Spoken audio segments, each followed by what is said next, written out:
क्योंकि ये एक बहुत बड़ा एक अच्छा सिचुएशन है हमारे जैसे स्टूडेंट्स के लिए और इस तरह के कोर्स के लिए कि आप अपने घर में फिलहाल रहकर भी इस कोर्स के बारीकियों को समझ सकते हैं। जो आने वाले सेशंस में अगले 10 दिन तक आपको मिलेगा उसको आप अपने पास रखें, अपने चीजों को एकत्र करके रखें, और आने वाले भविष्य में जैसे आप इसमें आगे बढ़ेंगे उसका आप इस्तेमाल भी कर पाएंगे।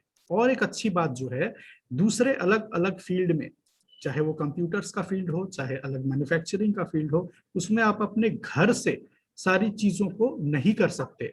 लेकिन हमारे फील्ड में कुकिंग एक ऐसा फील्ड है जो आप अपने घर में भी इसको प्रैक्टिस कर सकते हैं, सीखे हुए चीजों को करके देख सकते हैं कि आप इसमें क्या कर पाए हैं। Yes sir. See, you would be wondering where I am sitting. This is my house and office. I have everything here. You see this side, I have books, 2000 books. You see this side, I have all maids. I have my kitchen next. I have service. I have everything in. I don't have to go out to learn to read. I read books every day 4 hours. I get in, learn everything. You don't have. I don't have to go. Maybe it's difficult for you to go to that level of arrangements, but even with simple equipment, simple things, you can always do it.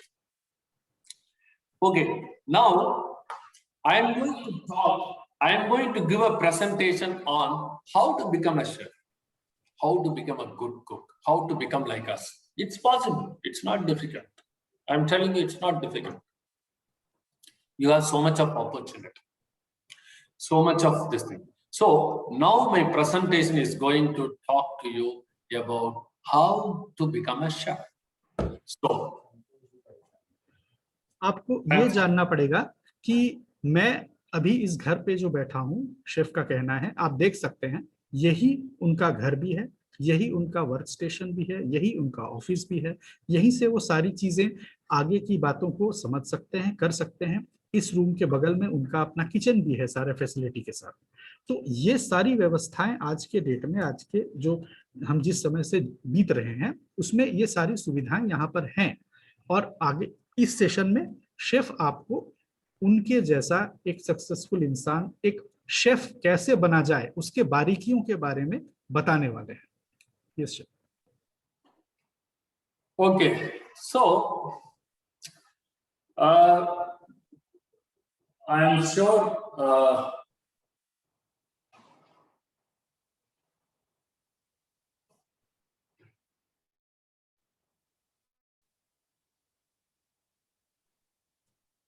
see, I am going to take you around my kitchen. See, can you see this kitchen? I am going to take you around. See, these are my my knives. Okay, knives and my kitchen. So, what is important is you don't need to worry about where you sit, where you are. There's an advantage of our trade is you can very well learn, practice cooking. Sitting at home, you can start practicing at home. You know, it's not a problem. So now let us go into the course. जैसे अभी आपने देखा कि chef ने बताया कि ये सारी चीजें अब करने ही वाले हैं और यहीं से ये होगा। और अब हम लोग आगे बढ़ते हैं इस कोर्स के बाकी बारीकियों के बारे में। Yes chef.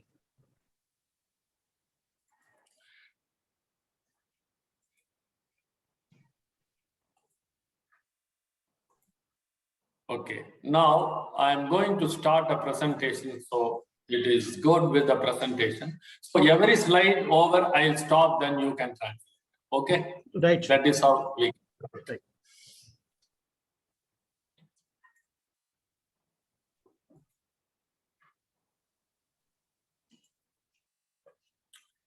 See, who is a chef?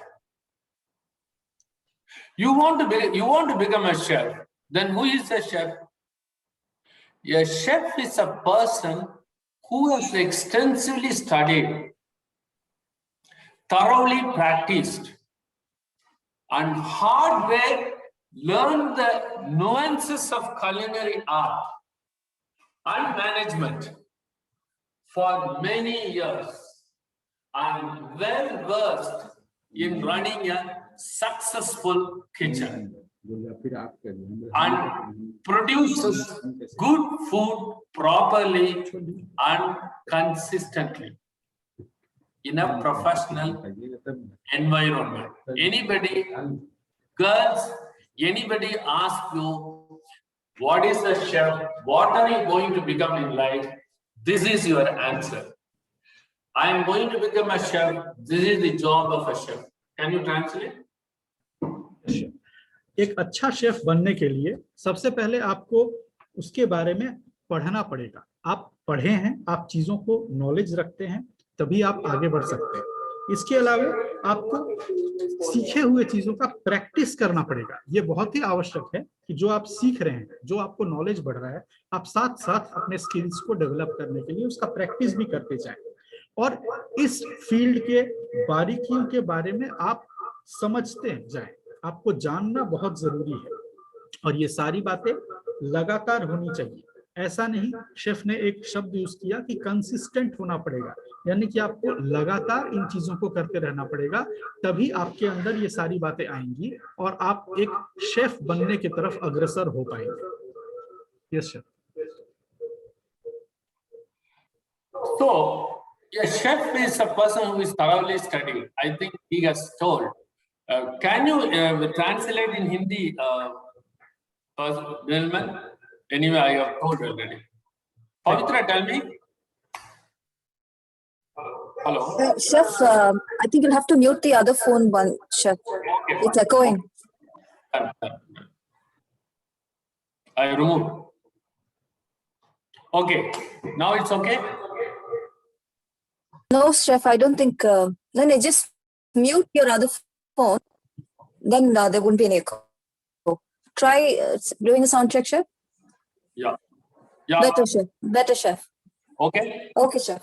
Okay, fine. 1 minute, 1 minute.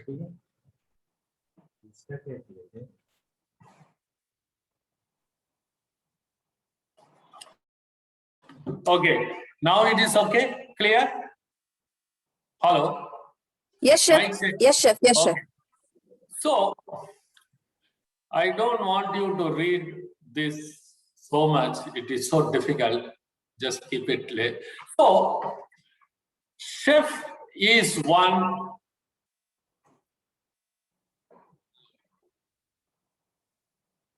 You know, have you heard of a Picasso, Michelangelo? So, a chef is an artist. They're researchers. They become a scientist. See, getting food, learning about food, and designing a food, creating food is an artistic work. And they are the brand. They are the USP. They are the advertisement. They are the cost controllers. They are the PR managers. They are the planners. Chef is definitely an ambassador. Can you translate? Yes, chef एक बहुत ही खास व्यक्ति होते हैं। वो एक artist भी होते हैं, वो एक ऐसे व्यक्ति होते हैं जो किसी नई चीज का सृजन करते हैं, वो एक ऐसे भी व्यक्ति होते हैं जिनकी कल्पनाशीलता बहुत अधिक होती है। अपने सारे इन गुणों को वो अपने नॉलेज के साथ इन सारे गुणों को जब सामने रखते हैं, तब एक सृजनात्मक किसी रूप में, एक अच्छी अभिव्यक्ति के रूप में एक नया चीज उभर कर सामने आता है। Yes. So,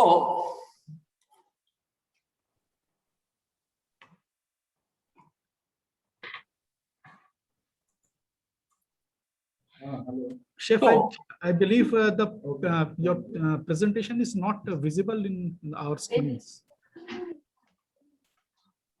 Sir, only your folder is visible, so maybe sharing the presentation. I'll reopen it again. Yeah.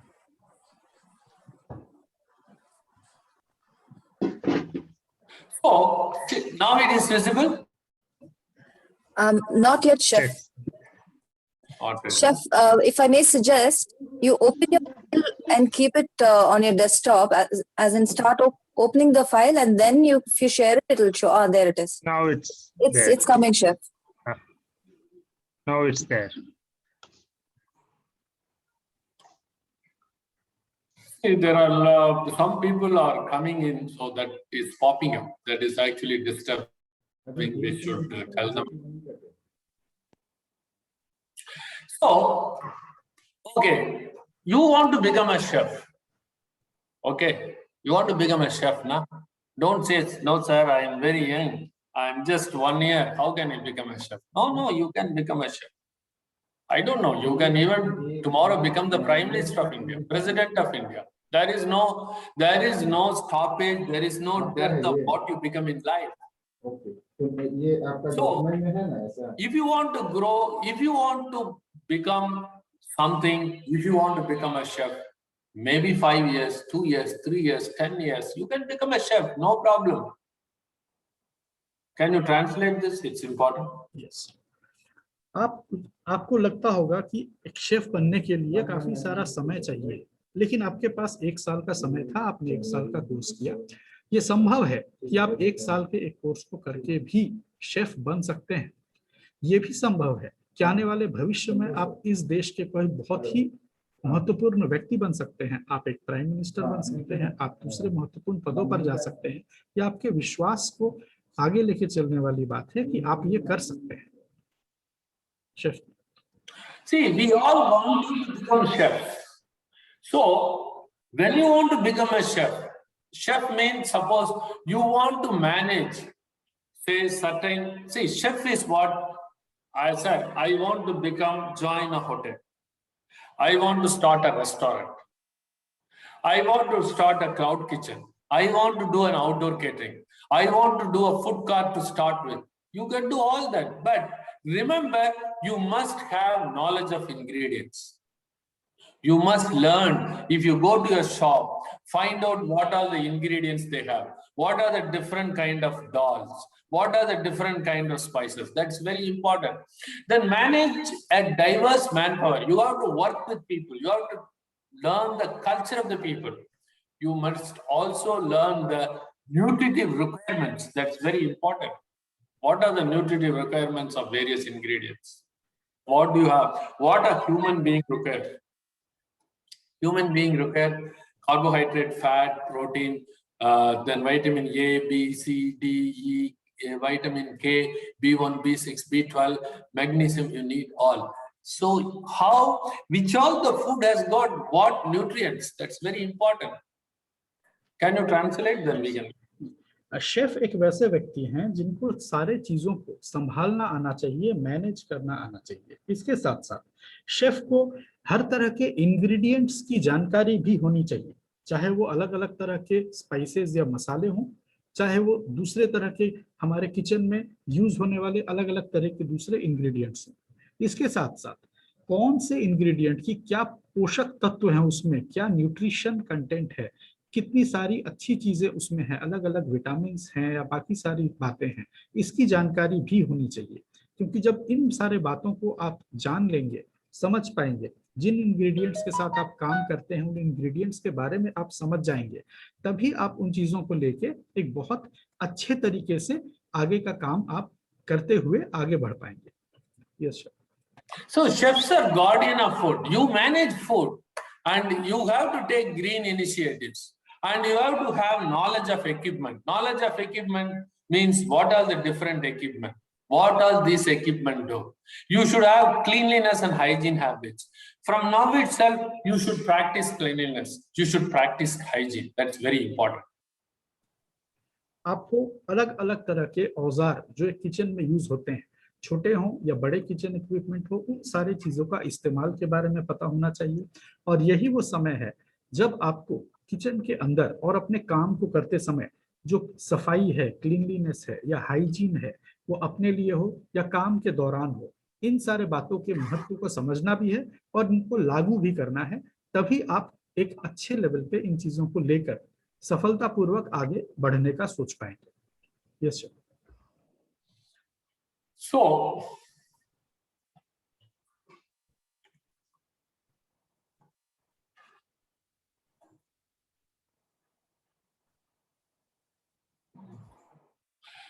So then also meeting with future banquet guests, discussion on menu with conference planners, communicating via mail. See, आप लोग सोच सकता है ये क्या है, सब बड़ा बड़ा बात चल रहा है, हम शेफ थोड़ी बनाएगा. No, nothing. See, you try to learn as much as possible. That is very important. Try to learn as much as possible. Yeah. तो आपको शेफ बता रहे हैं कि आप जितना समझ सके, जितना सीख सके, उतना आपको सीखना है. अपने आप को रोक नहीं देना है कि if suppose you are learning for, you are going for bakery और क्वांटी और इंडियन, तो आपको अपने आप को रोकना नहीं है. हर चीज हमें सीखना है. Yes chef. ये क्या यार, हम कौन शेफ बनाएगा, इतना बड़ा बात बोलता, हम थोड़ी शेफ बनाएगा. No. Anybody can become a chef. Anybody can become anything. You have hard work. You should have the right attitude. You have the willingness to learn. Learn in Hindi, learn in English, no problem. Any language. There is no, see, food has no language. We go to conference. We don't go on, the Chinese come and speak in Chinese. The others come and speak in Germans come and speak in Germany, German language from Germany. So don't worry about the language.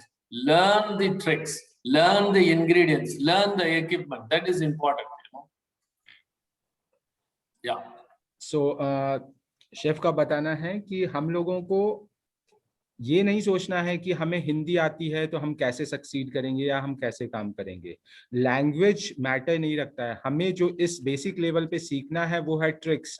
कैसे क्या चीज add हो रहा है, कौन सा मसाला add हो रहा है, ये सारी चीजों की जानकारी हमें रखनी है. कौन सा ट्रिक से कैसे शेफ सुधार दे रहा है इस चीज को जो थोड़ा खराब हो गया. तो ये चीजें हमें अभी इस लेवल पे सीखनी है. हमें कभी भी ये नहीं सोचना है कि हमें इंग्लिश नहीं आता है तो हम आगे कैसे बढ़ेंगे, क्योंकि खाना बनाना और खाने के ट्रिक्स को हमें सीखना है इस लेवल पे. Yes.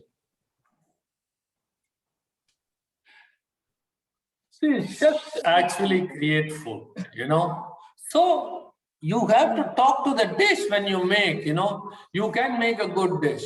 You can make fantastic dish, no problem. But you have to work. It is in your hands. It is not in my hands, So these all have become chefs. They came with less technical, but they all learned and they become chefs. So you have culinary education, then you have on-the-job training, then junior level, middle level, senior level. That is how you grow in a chef's position.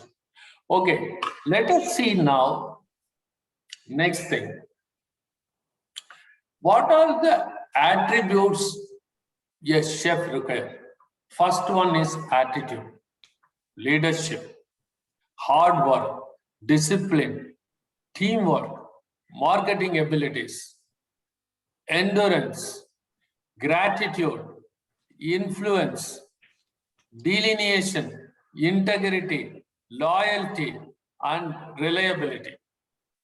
Then you also should have networking capabilities. You should read from books and journals. That is very important. You should listen to your lecturers. Lecturers are very important. They will be able to give. There is a lot of things nowadays available in YouTube. You can go to YouTube and get a lot of things. You can also create a small mock kitchen at your own home. Itself is a kitchen. Okay. Can you go ahead? Yes. So chef का बताना है कि we should be having basic attitudes, which is basic. हमें कुछ चीजों को जानना बहुत जरूरी है. जैसे कि शेफ बोल रहे थे कि आपको लेक्चर्स वगैरह जो आपके लेक्चर सुना रहे हैं या कहीं पे भी आप देख लो, जरूरी नहीं है कि आपके जो फैकल्टी सुना रहे हैं वही, जहाँ पे भी कोई भी लेक्चर दे रहा है तो हम उससे सीख सकते हैं. चाहे वो वेबसाइट पे क्यों ना हो, वो यूट्यूब पे क्यों ना हो, वो बुक्स में क्यों ना हो, या फिर आप अपने किचन को ही एक मॉक किचन बना लीजिए. जहाँ पे भी छोटा सा ही किचन है, डज नॉट मैटर, उससे कोई लेना देना नहीं है, लेकिन आप वहाँ पे चीजों को सीखिए. आपको सीखना है और सीखने का कोई लिमिट नहीं है, आप कहीं पे भी सीख सकते हैं। Yes sir.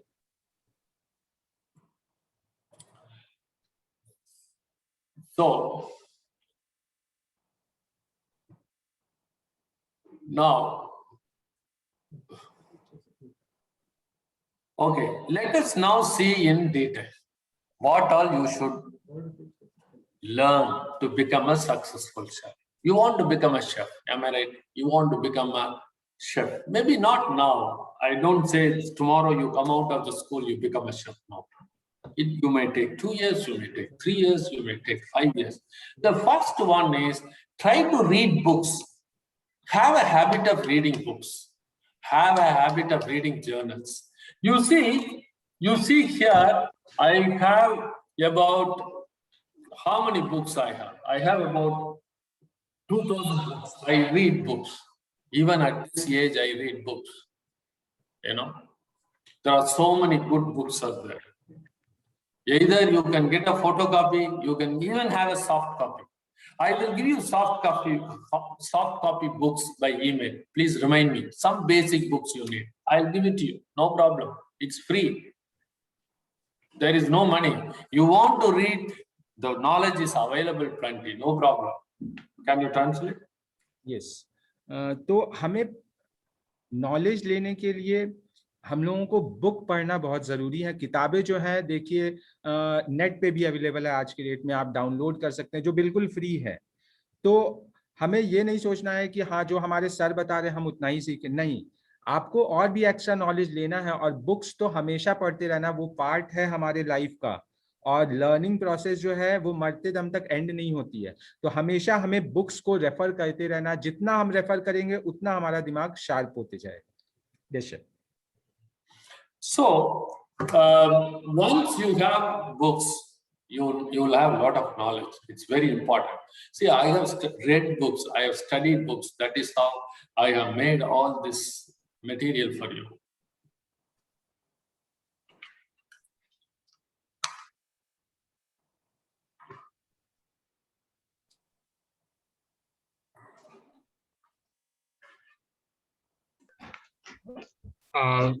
Chef, yeah. Books give you a lot of knowledge. They give you a lot of recipes. They give you techniques. They will teach you pictures. You, by seeing the pictures, you learn. They give you a lot of things. Sorry, you are telling something? Hello? It's okay, sir. I lost voice, so that's why I was asking. Okay, no problem. Okay, the next one is history and physiology. This is very important. This is also you can get from books. Don't read unnecessary WhatsApp messages, unnecessary YouTube videos, but there are a lot of read history, go through physiology. That's very important. Then the history of the cuisine, you know, learn the history of the cuisine. Then the next one is ingredients.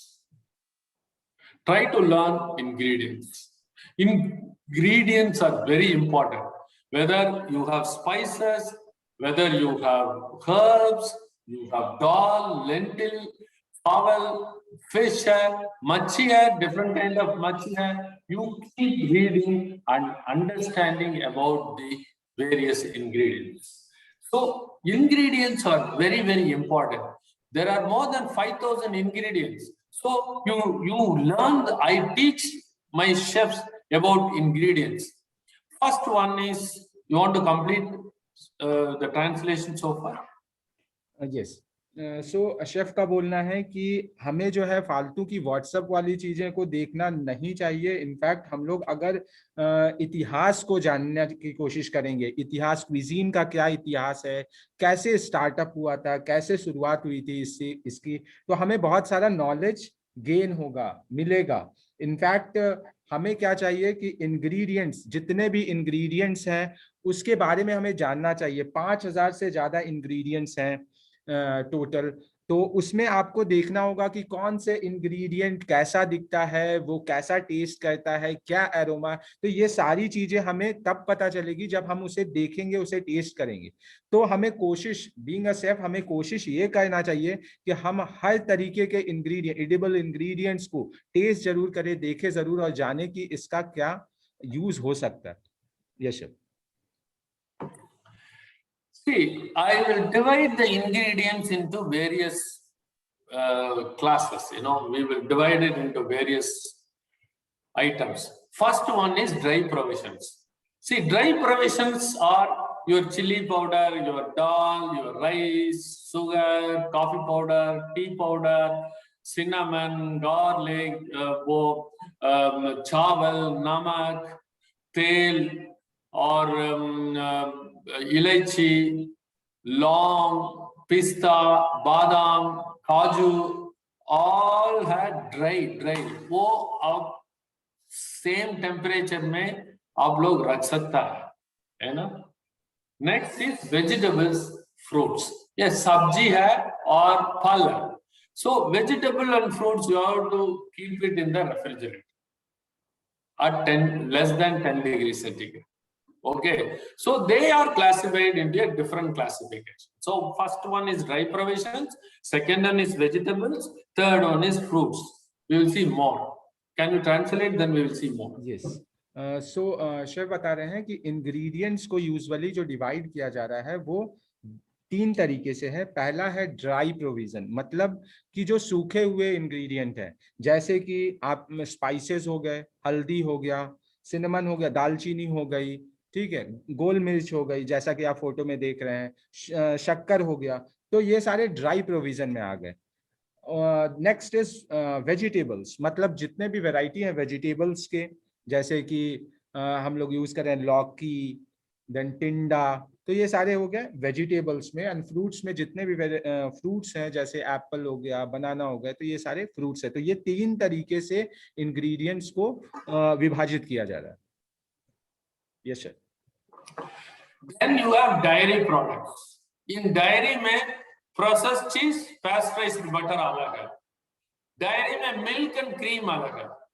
खोया, paneer, white butter अलग है। Can you? Yes.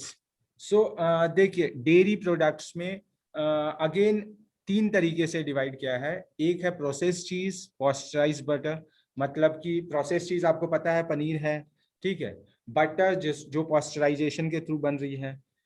दूसरा जो विभाजन है that is milk and cream, जो थोड़ा सा लिक्विड ही है, that is milk and cream. And third one is जो बिल्कुल एक सॉलिड मास की तरह है, सॉलिड मास सख्त जो है, जैसे कि खोया हो गया, पनीर हो गया, ये चीज। Yes. Okay, then seafood. Seafood means मच्छी। You have hundreds of varieties of मच्छी। Then poultry. Poultry मतलब chicken, duck, वो सब poultry। Then pork, then eggs, अंडा है, then meat. Okay. So yes. तो अभी उसके बाद हम देखेंगे कि और क्या चीजें हैं। तो पहला बताया शेफ ने कि सी फूड है। सी फूड मतलब फिश हो गया, जितने भी वैरायटी है फिश के वो हो गए। पोल्ट्री आपको पता ही है कि पोल्ट्री का मतलब हो गया चिकन। पोक आपको पता है कि जो पिग की मीट है दैट इज पोक। अंडे वी नो।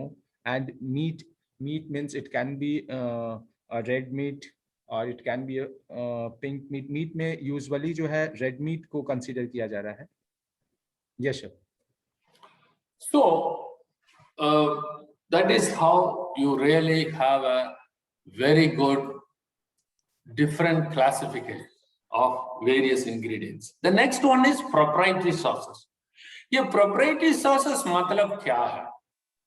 ये sauce है फैक्ट्री में बनता, मतलब you have tomato sauce, soya sauce, HP sauce, capsule sauce, balsamic vinegar.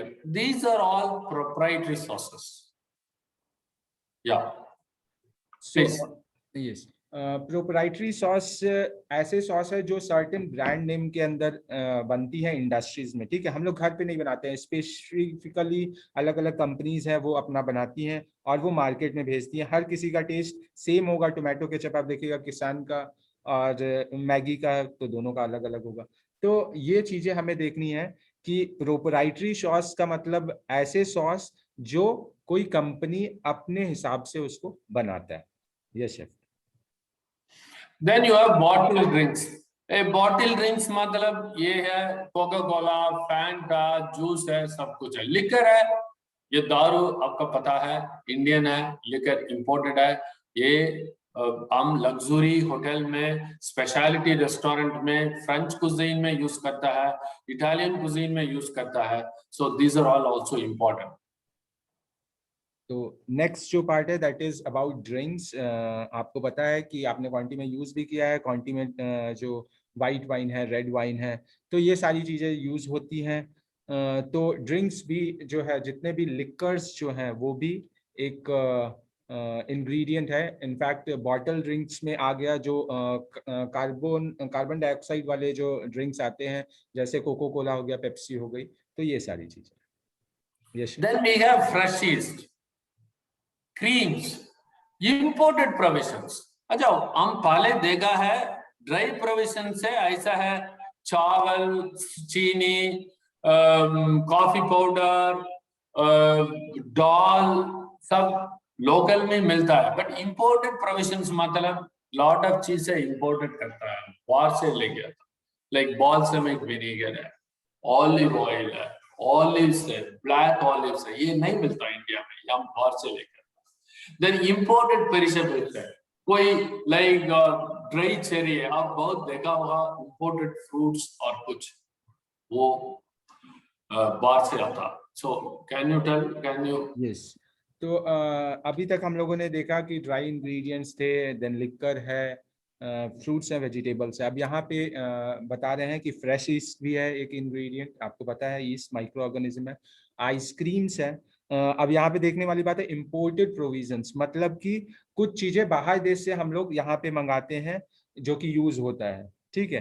तो ऐसी चीजों में आपने देखा है बाल्समिक विनेगर, की बाल्समिक विनेगर बाहर से आती है। देन आपने देखा है कि जो नूरी लीव्स है, ठीक है, जापानीज वगैरह में, तो वहां पे भी ऐसे कुछ इंग्रेडिएंट्स हैं जो स्पेसिफिक बाहर से लाए जाते हैं, तो that is known as imported provision. उसे हम बोलते हैं कि इंपोर्ट किया हुआ चीज।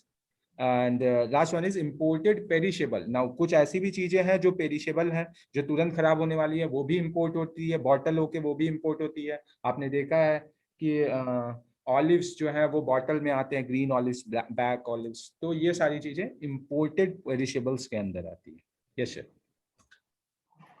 So you become a chef, you have job opportunities everywhere. There is no dearth of job opportunity. This is on a Queen Elizabeth II luxury liner, world's #1 luxury liner.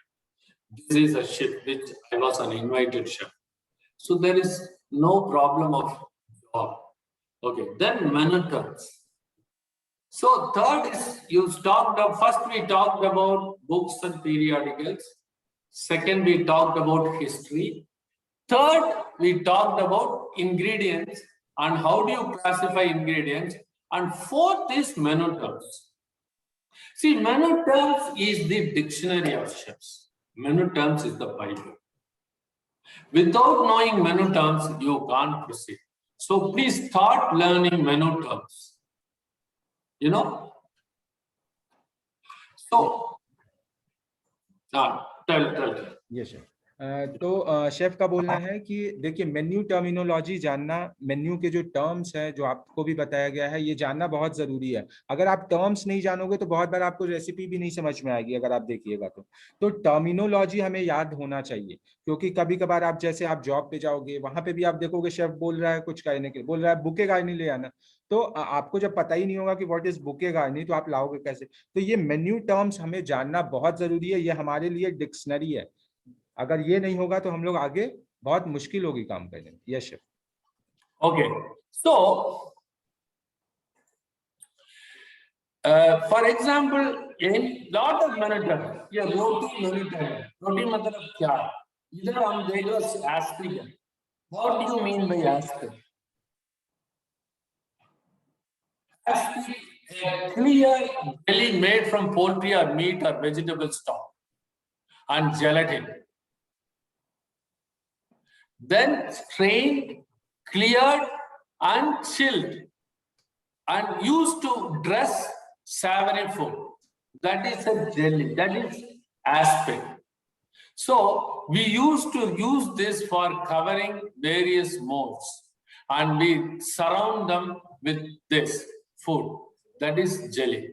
Also chopped into cubes as garnish and we put it. So like this you have at least 1,000 menu terms. You must know what is a menu term. If you know the menu terms, you can talk about menu terms. You know, the menu terms is the language of the chefs. You don't need to know the language. You need to know the language of a chef.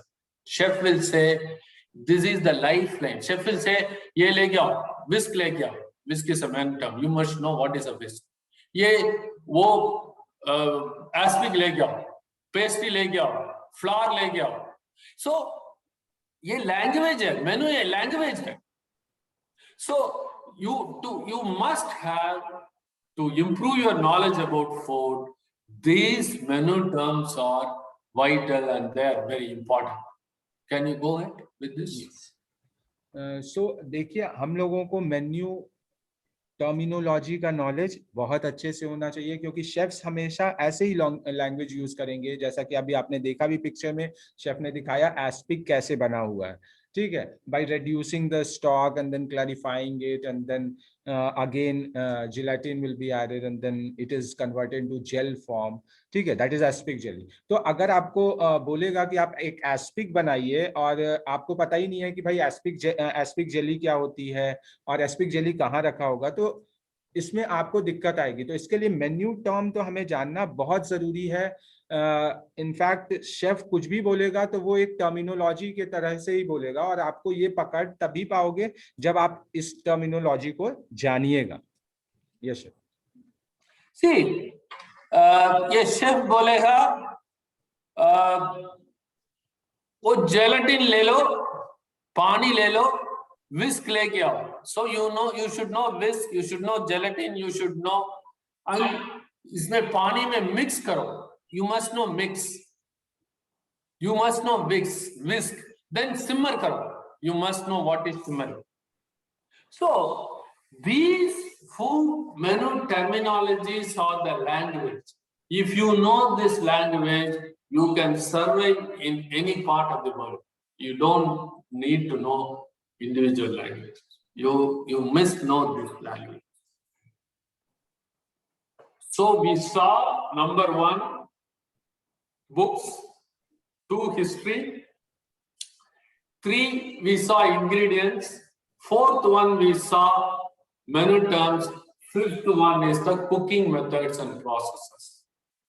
See, there are more than 100 cooking methods: roasting, bricing, broiling, steaming, poaching, spit roasting, pot roasting, oven roasting. So you must learn these cooking methods. It is very important. See, creating recipe is an idea, but technique you must possess. It doesn't matter which cuisine you are interested. It doesn't matter which cuisine you are interested. But what is important is you must be familiar with your cooking methods and processes. That is very important. So in that, you must know what is roasting, pot roasting, spit roasting, oven roasting, searing. You must learn all these cooking methods. Unless otherwise you learn these cooking methods, you cannot take your journey further. So you should know the various cooking methods. जैसा chef दिखा रहे हैं कि बहुत सारे cooking methods हैं जो आपने पढ़ा भी है. अब ये कुकिंग मेथड्स हमें जानना जरूरी है. आप कोई सा भी क्विजीन में जाओ, whatever cuisine you choose, लेकिन आपको ये टेक्निक्स जो है वो यूज होगा ही. और ये टेक्निक्स अगर आपको नहीं समझ में आएगा, आपको नहीं आता होगा, देन आप कोई सा भी क्विजीन में जाओगे तो there will be a problem. तो हमें सारे टेक्निक्स को अच्छे से समझने और सीखने हैं। ये Let it play for some time. It is a grilling method. Grilling means nothing but you put it on the fire, you put it on the rod, and then cook the food.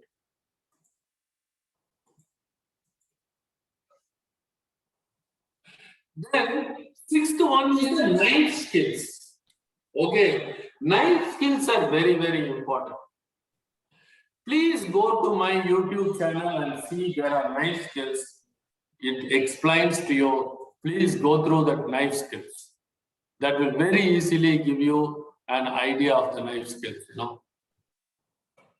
Knife skills are, without knife skills, you can't proceed. You can't work in the kitchen. See, I have about 120 knives. I have all kind of knives. You see, I learn, I teach. You have one knife, two knives, but you try to learn. You try and see how well you can handle the knife. That is very important. So, 1 minute.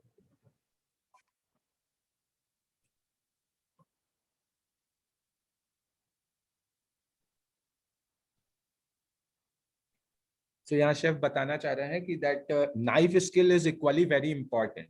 और जैसे chef बता रहे हैं कि I am having 130 knifes, आपके पास में एक knife भी है, लेकिन यू शुड पॉजेस, आपको आना चाहिए कि उस नाइफ को हम लोग यूज कैसे करते हैं। और नाइफ का वैल्यू तभी है जब आप उसको प्रॉपरली अच्छे से रखोगे। You value the knife, you sharpen it, you know how to sharpen it. जैसे शेफ ने अभी वीडियो में दिखा रहे थे कि कैसे शार्प किया जाता है नाइफ को। तो हमें नाइफ को यूज करना अच्छे से आना चाहिए एंड अकॉर्डिंगली तभी आपको पता चलेगा कि कट्स कितने हैं और कट्स कैसे कैसे होते हैं। Yes sir.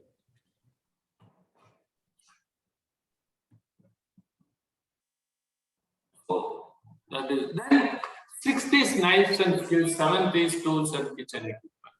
Tools and kitchen equipment मतलब ये whisk है, pots है, pans है, ये range है, heavy duty equipment, refrigerator है, microwave oven है, deep fat fryer है, ये सब equipment and tools है. You must know, learn properly all the tools and the equipment. तो ये सारे किचन इक्विपमेंट्स हैं, आप देख सकते हैं पिक में। तो हमें इनको यूज करना आना चाहिए, कैसे यूज करते हैं, कैसे स्विच ऑन होगा, कैसे स्विच ऑफ होगा। तो ये इक्विपमेंट्स और टूल्स जो है उसका प्रॉपर यूज हमें आना चाहिए। Yes sir. See, I was on the board of Queen Elizabeth II with a lot of sophisticated kitchen equipment. Since I learned, I could manage easily on the ship. It doesn't matter where you are from, but if you know your techniques correct, you can manage. You must know what is the name of each item in the kitchen. That is very, very important. Probably if I have some time tomorrow, day after, I'll take you through my kitchen, each one I'll try to explain. Let me see if we have time. The 8th one is hygiene and food safety. I think cleaning, personal hygiene, storage, all that is very important, and temperature control is very important if you want a hygiene and safe food, So clean, separate, cook and chill. This is a very, very important mantra for me, that, we should, how well you can have a good hygiene and food safety. Please go. तो यहाँ पे देखिए hygiene and food safety के बारे में सिर्फ बता रहे हैं कि we should know about the hygiene part as well, because it is one of the most important part, and food safety, because end of the day हम लोग क्या कर रहे हैं, ये खाना जो है हम लोग सर्व करेंगे गेस्ट को। तो हमें ध्यान में रखना है कि हमारा जो हाथ है वो साफ हो, हम 2 रॉ और कुक्ड इंग्रेडिएंट को साथ में ना रखें, या फिर 2 पेरिशेबल इंग्रेडिएंट्स जो एक मीट प्रोडक्ट है, एक डेयरी प्रोडक्ट है, उसको साथ में ना रखें, क्योंकि क्रॉस कॉन्टेमिनेशन हो सकता है। क्या टेम्परेचर है जिसपे डेंजर जोन रहती है, डेंजर जोन का टेम्परेचर क्या होता है, एंड देन हमें कौन से फूड को कैसे स्टोर करना है। तो ये सारी चीजें हमें जानना जरूरी है, तभी जाकर के हमारा फूड जो हम बना रहे हैं वो कंप्लीटली सेफ और हाइजीनिक होगा, सुरक्षित होगा और साफ सुथरा होगा, जिससे कि किसी तरह का फूड पॉइजनिंग नहीं। Yes sir. Next one is dietetics and food nutrition. You must know what are the food nutrition, what are the food, what are various food items content. You know, what is, you need iron, where iron come from? Carbohydrate, fat, protein, where do they come from? See, oil is fat, butter is fat, like meat is protein, fish is, you get protein, rice is carbohydrate. Vitamin A, what are the vegetables and fruits and what are the ingredients rich in vitamin A? What are the ingredients rich in vitamin B? All that you must know, you must learn that very well. Okay, please go ahead. Yes sir. So हमें nutrients के बारे में अच्छी सी knowledge होनी चाहिए, क्योंकि हमें जब नॉलेज होगा तभी हम एक डाइट का प्लान कर सकते हैं, या एक डाइट हम किसी को सजेस्ट कर सकते हैं, इनफैक्ट अपने लिए भी यूज कर सकते हैं कि कौन सा चीज है जिसमें कार्बोहाइड्रेट्स ज्यादा है, कौन सी चीजों में प्रोटीन ज्यादा मिलती है, फैट्स किस किस चीजों से मिलता है, विटामिन है तो विटामिन ए किससे मिलती है, विटामिन बी किससे मिलता है। तो ये सारे चीजों का हमें नॉलेज होना चाहिए। Hello, yes sir. I know that. I know. Okay, then there is a last one is about menu writing and compiling skills. So knowing all these techniques, you must understand how you make a menu. How you make a menu for older people. How you make a menu for people from Italy. How you make a menu for people from Delhi. How you make a menu for people from South. How you make a menu for children. What are the availability? What is the cost? So I think that is one important technique you should know. I think these are the basic 10 things. There are a lot of things. I have 20 things, but you first try to understand these 10 things. And thank you very much. It's a great time. And maybe we'll switch over to the next speaker. Can you translate and we can close it? Yes, sir. So menu writing and compiling skills, मतलब कि हमें menu लिखना आना चाहिए, menu बनाते कैसे हैं वो हमें आना चाहिए। और इसके लिए हमें 10 जो शेफ ने लिखा देख रहे हैं आप लोग स्क्रीन पे, कि पहले हमें पता होना चाहिए कि क्या है हिस्ट्री मेन्यू का, and then origin of menu terms, menu में कौन से टर्म यूज होते हैं, कहाँ का उसका ओरिजिन है, क्या प्रिंसिपल है, किस बेसिस पे हम मेन्यू को प्लान करेंगे। बच्चों के लिए अगर पार्टी है तो कैसा मेन्यू प्लान होगा, अगर ओल्ड एज पीपल है उनके लिए कैसा मेन्यू होगा, यंग चैप्स हैं तो उसके लिए कैसा मेन्यू होगा। तो उसके हिसाब से हमें मेन्यू को कंपाइल करना आना चाहिए। Yes sir. Thank you very much, girls. Thank you very much, Kaushal College. I think I'll keep meeting you again, not a problem. So I hand over to my next speaker, Mr. Chef Rahul Wali. Chef Rahul Wali, you can come in. Probably you can introduce yourself and then maybe you can give few words and you can take over. Chef Rahul Wali. Thank you, Chef Sundarajan. Very good afternoon to all. सारे students Kushal college के very good afternoon, and the management of Kushal college. जो class मैं आज अपने साथ लेने वाला हूँ वो है on basic kitchen tools and equipment। Basically हम सब जानते हैं कि जब किचन में काम करना हो, चाहे घर में हो या बाहर कमर्शियली हो, तो हमें कुछ चीज़ों की ज़रूरत पड़ती है जिनके बगैर हम खाना नहीं बना सकते। तो हम उसके बारे में थोड़ा डिस्कस करेंगे।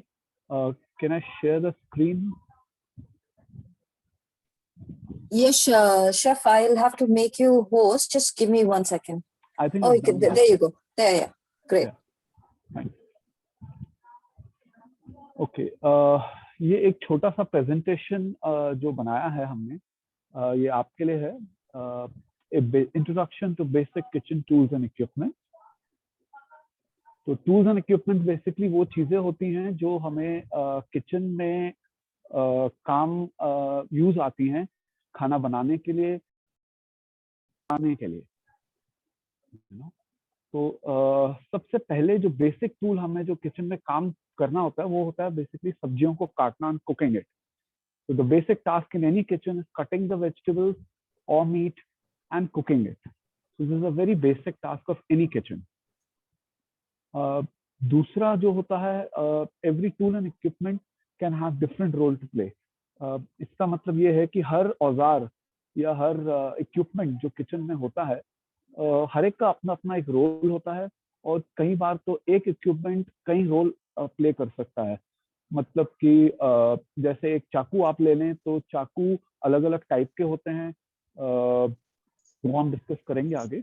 और हर चाकू का अपना एक रोल है प्ले करने का किचन में. वैसे ही एक बड़े इक्विपमेंट्स अगर आप देखें, जैसे कि खाना पकाने के पतीले हैं या पैन हैं, फ्राइंग पैन है, सौते पैन है, तो हर एक का अपना एक एक रोल है प्ले करने का. तो आपको ये चीजें बहुत जरूरी है समझना कि कौन से इक्विपमेंट का क्या एक रोल है किचन में. बेसिकली इक्विपमेंट्स और टूल्स इसीलिए यूज किए जाते हैं क्योंकि एक तो ये हमारा समय सेव करते हैं, दे सेव टाइम. एंड कुछ इक्विपमेंट्स ऐसे हैं आज के टाइम के जो मॉडर्न इक्विपमेंट्स हैं, they save our energy and man power also. अगर हम कुछ बात करें 10 साल या 20 साल पहले की भी, तो इंडिया में कुछ इक्विपमेंट्स अवेलेबल नहीं थे. लाइक 25 years और may be 30 years back also, 25-30 साल पहले अगर हमें आलू छीलना होता था तो हमें पूरा एक 40 किलो 50 किलो का आलू का कट्टा लेके बैठ के और पीलर से उसको छीलना पड़ता था. बट आज के ज़माने में अगर किसी को आलू छीलना हो इतनी क्वांटिटी में, तो किचन में we have an equipment called potato peeler. तो वो एक बहुत ही इजी, टाइम सेविंग और एनर्जी सेविंग इक्विपमेंट है, और उससे आलू भी क्वांटिटी में एक साथ पील हो जाते हैं. तो ये चीज़ें बहुत इम्पोर्टेंट होती हैं किचन में जब आप एक प्रोडक्शन कुकिंग कर रहे हैं. So they also help us in maintaining the cleanliness in the kitchen. So basically equipments इसलिए भी यूज किए जाते हैं कि वे सफाई रखें आपके किचन की. मतलब अगर आप मान लीजिए फॉर एग्जाम्पल जैसे मैंने कहा कि आप प्याज छीलने बैठ जाएं, तो प्याज से बहुत सारी गंदगी हो सकती है. आलू छीलने बैठे तो आलू के छिलके इधर उधर फैल जाते हैं इतनी क्वांटिटी में अगर आप आलू छीलें. तो पोटैटो पीलर क्या करता है, बेसिकली वो क्वांटिटी जो कचरा उसका निकलता है, जो छिलका निकलता है, उसको एक ही जगह इकट्ठा करता है और उससे गंदगी नहीं होती किचन में. It maintains the cleanliness of the kitchen. Same way बहुत सारे इक्विपमेंट्स ऐसे भी हैं, क्लीनिंग इक्विपमेंट्स है किचन के, जो हेल्प करते हैं किचन को साफ रखने में. देन बहुत सारे इक्विपमेंट्स छोटे होते हैं, मतलब जैसे कि स्कूपर है, पीलर है, ये बहुत छोटे छोटे हैंड टूल्स इक्विपमेंट्स हैं. और बहुत बड़े साइज के इक्विपमेंट भी होते हैं, जैसे टिल्टिंग पैन्स हैं जो कुकिंग में काम आते हैं, या फिर तंदूर है, या पोटैटो पीलर है जैसे मैंने कहा, बफेलो चॉपर है. तो बहुत सारे इक्विपमेंट्स हैं जो बहुत बड़े साइज के भी होते हैं, और वो बड़ी क्वांटिटीज के काम जो होते हैं, क्वांटिटीज में अगर आप खाना बना रहे हैं बड़े तादाद में, मान लीजिए आप 100-200 लोगों का खाना बना रहे हैं या 1000 लोगों का खाना बना रहे हैं, तो उनको पकाने में या उनको मिज़अपना करने में हेल्प करता है. बेसिकली एक तैयारी करने में हेल्प करता है. तो next what we have is cleaning is a part of handling. अगर आप कोई भी इक्विपमेंट यूज कर रहे हैं तो आपको बहुत ध्यान रखना चाहिए उसका. बेसिकली आपको उसकी सफाई का भी बहुत ध्यान रखना चाहिए. बहुत ही इम्पोर्टेंट पार्ट है कि आप कुछ भी यूज करें, चाहे वो एक छोटे से पीलर या चाकू है से लेकर बहुत बड़े इक्विपमेंट्स तक किचन में, तो आपको उनकी सफाई का बहुत ध्यान रखना है, उनकी सर्विस का बहुत ध्यान रखना है. और हर इक्विपमेंट सेम नहीं होता है. अगर आप मान लीजिए किसी होटल में जा रहे हैं तो आप एक टाइप का इक्विपमेंट देख रहे हैं, टिल्टिंग पैन देख रहे हैं कोई, तो जरूरी नहीं है कि आप कहीं किसी दूसरी जगह काम करने जाए या कहीं तीसरी जगह जाएं. तो हर एक मॉडल सेम नहीं होता है. जैसे कि आप शिप में कभी काम करने जाएं तो शिपिंग इक्विपमेंट्स थोड़े अलग होते हैं, जो होटल के इक्विपमेंट्स हैं वो थोड़े अलग होते हैं, जो छोटे से रेस्टोरेंट के इक्विपमेंट्स होते हैं या कैफे के इक्विपमेंट्स होते हैं, जैसे आप कैफे जाते होंगे कॉफी पीने, तो वहाँ के जो इक्विपमेंट्स हैं वो बहुत अलग होते हैं depending to outlet to outlet. तो हर जगह के इक्विपमेंट सेम नहीं होता है. सेकेंडली थर्ड थिंग इज, कभी भी आप कोई भी चीज़ यूज करें तो बहुत ज़रूरी है कि स्पेशली अगर वो एक इलेक्ट्रिक इक्विपमेंट है तो आप उसका मैनुअल ज़रूर पढ़ें. जैसे कॉम्बी ओवन होता है तो उसका मैनुअल पढ़ना बहुत जरूरी है। कुछ इलेक्ट्रॉनिक चीजें होती हैं जो ऑटोमेटिक चलती हैं, तो आपको उनके बारे में जानना बहुत जरूरी है, उनके बारे में पढ़ना बहुत जरूरी है कि ये काम कैसे करती हैं और इनका प्रोसेस क्या है, इनकी क्लीनिंग टेक्निक्स क्या हैं और इसको चलाने का तरीका क्या है। तो उसको बहुत पढ़ना बहुत जरूरी है और उसको समझना बहुत जरूरी है ताकि आप कोई मिस्टेक ना करें एंड कोई मिसहैंडलिंग ना हो इक्विपमेंट की और आपको कोई इंजरी ना आ जाए फ्यूचर में उस चीज से। तो you have to maintain and read the manual for your safety. तो सबसे अच्छा टूल जो होता है बेसिकली हाथों को, अपने हाथों को जितना आप खाना बनाने के टाइम पे इस्तेमाल करें वो सबसे बेस्ट टूल्स हैं। फॉर एग्जांपल जैसे आपने देखा होगा बड़ी क्वांटिटी में जब आपको आटा गूंदना हो तो आपके पास प्लानिटरी मिक्सर होता है जिसमें आप आटा गूंद सकते हैं। बट अगर छोटी क्वांटिटी में हो तो जरूरी नहीं है कि आप उसको बहुत बड़े प्लानिटरी मिक्सर में डालें, आप अपने हाथों से आटा गूंद सकते हैं। तो कुछ चीजें ऐसे हैं जो अपने हाथों से आप बहुत जल्दी कर सकते हैं और बहुत अच्छे तरीके से कर सकते हैं, क्योंकि जब आप हाथों से कुछ चीजें करते हैं आप उसका टेक्सचर फील कर सकते हैं, आप उसको समझ सकते हैं, उस इंग्रेडिएंट को या उस टेक्निक को अच्छी तरह समझ सकते हैं। हर एक इक्विपमेंट का अपना अपना एक यूज होता है, जैसे मैंने कहा हर एक टूल और इक्विपमेंट का। तो आपको समझना चाहिए कि कौन सा इक्विपमेंट या कौन सा टूल किस काम में आएगा। तो जैसे पीलर है, पीलर का काम है छिलका निकालना किसी भी सब्जी का, जैसे गाजर है या खीरा है, तो वो एक उसका टूल है। चाकू का काम है सब्जियां काटना। तो अगर आप चाकू को यूज करेंगे, एक टिन ओपनर आता है जिसका काम है टिन जो कैन के प्रोडक्ट आते हैं उनको खोलना। बट आप कुछ लोग ऐसे भी होते हैं जो चाकू से कैन का प्रोडक्ट खोलते हैं, जो वो एक सही तरीका नहीं है। तो यू हैव टू अंडरस्टैंड कि आपका कौन सा टूल या कौन सा इक्विपमेंट का सही यूज क्या है, उसको आपको समझना बहुत जरूरी है। क्योंकि एक गलत यूज करने से एक तो आपका इक्विपमेंट खराब हो जाएगा और जो एंड प्रोडक्ट आप उसके लिए यूज कर रहे हैं हो सकता है वो भी खराब हो और हो सकता है आपको उससे इंजरी होता है। तो you have to be very careful in understanding the right tools and equipment where we are using them. हर एक टूल और इक्विपमेंट का, चाहे वो छोटा हो या बड़ा हो, उसका टाइम टू टाइम मेंटेनेंस बहुत ही जरूरी है ताकि वो एक लॉन्ग रन में चलता रहे इक्विपमेंट और आपका साथ दे बराबर। जैसे कि चाकू है, नाइफ है, तो इट इज वेरी इंपॉर्टेंट कि आप उसको शार्प रखें, हमेशा उसको मेंटेन रखें, साफ रखें। हर यूज के बाद जब भी आप उसको यूज करें उसको धो के सुखा के यूज करें। और पीलर है उसको अच्छी तरह धो के रखें। कोई भी इक्विपमेंट हो उसको यूज करने के बाद बहुत जरूरी है कि आप उसको धोएं। बट इलेक्ट्रिक इक्विपमेंट्स ऐसे हैं जिनको धोने की जरूरत नहीं पड़ती है। You have to read the manual, जैसे मैंने कहा कि उनके साथ जो उनके यूज करने का तरीका आता है उसको पढ़ के आप उसकी सफाई कर सकते हैं अकॉर्डिंग टू द इक्विपमेंट। तो सफाई इसलिए बहुत जरूरी है और उनकी मेंटेनेंस बहुत जरूरी है ताकि वो एक लंबे समय तक आपके साथ चलें और जैसा वो नए आए हैं आउटपुट आपको दे रहे हैं वैसा ही आउटपुट कंसिस्टेंट और एक तरीके से कंटिन्यूसली आपको देते रहें। तो उसका मेंटेनेंस करना बहुत जरूरी है। कुछ ऐसे इलेक्ट्रॉनिक इक्विपमेंट्स होते हैं जिनके मेंटेनेंस के लिए आपको शायद उनके कंपनी के लोगों को बुलाना पड़ता है अगर कुछ खराब हो। तो कभी भी खुद को ट्राई ना करें ऐसे इक्विपमेंट को मेंटेन करने की। जहां तक मेंटेनेंस कंपनी की तरफ से है, अगर अवेलेबल है तो आप कंपनी वालों को बुलाएं और उनसे मेंटेनेंस करवाएं उन चीजों की। तो जो बेसिक इक्विपमेंट्स एंड टूल्स अगर हम उसको सेग्रीगेट करें, मतलब कि अगर हम उसको डिवाइड करें किचन में जो हमारे यूज होते हैं, तो 6 चीजों में अगर हम उसे डिवाइड कर सकते हैं। जैसे कि मैंने लिखा हुआ है यहाँ पे कुकिंग इक्विपमेंट, जैसे पकाने के इक्विपमेंट हैं, या एक प्रोसेस जो होता है उसका इक्विपमेंट, यूटेंसिल्स यानी कि बर्तन, मेजरिंग डिवाइसेस यानी कि कुछ चीज़ों को मेजर करके तौल के या नाप के उनके लिए कुछ डिवाइसेस होती हैं। हैंड टूल्स मतलब जो आप अपने हाथों से यूज करते हैं, जैसे कि छोटे टूल्स होते हैं जो हैंड टूल्स कहा जाता है।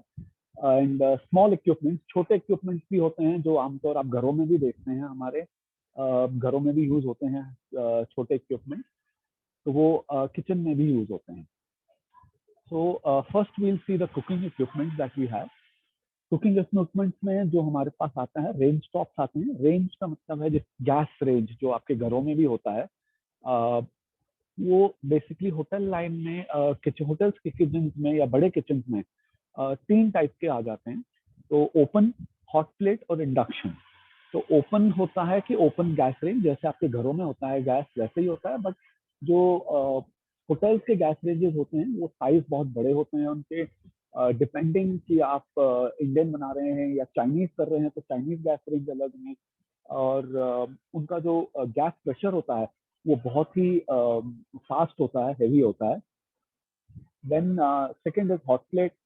Hot plate is basically, hot plate एक गैस पे भी चल सकता है और इलेक्ट्रिक पे भी चल सकता है। 2 टाइप के हॉट प्लेट आते हैं।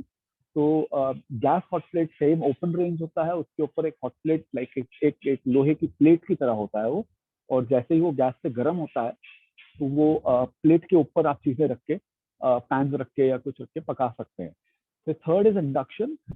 इंडक्शन बेसिकली एक बहुत ही मॉडर्न टेक्निक है आज के डेट में, और वेरी क्या कहूँगा, एक सिंपल टेक्निक है इंडक्शन का। बेसिकली इंडक्शन कुकिंग जो है वो एक इलेक्ट्रिक इक्विपमेंट आता है जिससे आप अपना पैन, जो इंडक्शन पैन आते हैं आजकल उसके अलग ही पैन आते हैं।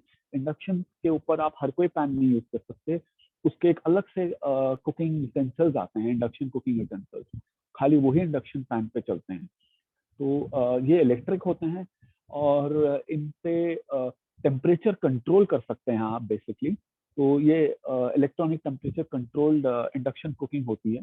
तो it's very easy to use, बहुत ही इजी होता है यूज करना। आप घरों में भी यूज कर सकते हैं, आप एक छोटे से किचन में भी यूज कर सकते हैं इसको। अगर आप मान लीजिए एक छोटा सा टेक अवे किचन कर रहे हैं, जो आजकल का कॉन्सेप्ट नया आ गया है, तो उसमें इंडक्शन कुकिंग, अगर आपका बहुत बड़ा मेन्यू नहीं है और उस पर आप इंडक्शन कुकिंग डेफिनेटली यूज कर सकते हैं। Second is oven.